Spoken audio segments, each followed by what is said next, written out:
Good morning বন্ধুরা, আবার একটা নতুন ব্লগ নিয়ে চলে এসেছি। তো আবার আমাদের সকালে এক্সট্রা ডিউটি মেয়েদের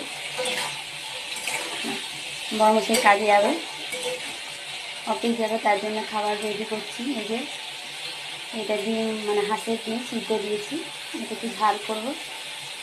আর এই যে সবজি একটা সবজি, রুটি রুটি নিয়ে যাবে, টিফিনের তরকারি এটা।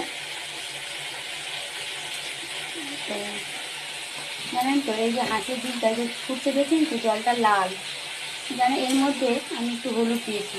বলে নাকি হলুদ দিলে নাকি ডিম ভালোভাবে বয়েল হয়। এটা সত্যিই তাই, আর আমি জানতাম না। রুটি কাটা তো এই হলুদটা দেওয়ার পর সত্যি ভালো বয়েল হয়, এটা আমি একজনের কাছ থেকে শিখেছি। তো আজকে কালী পুজো, সবার খুব ভালো কাটুক আর আনন্দে কাটুক।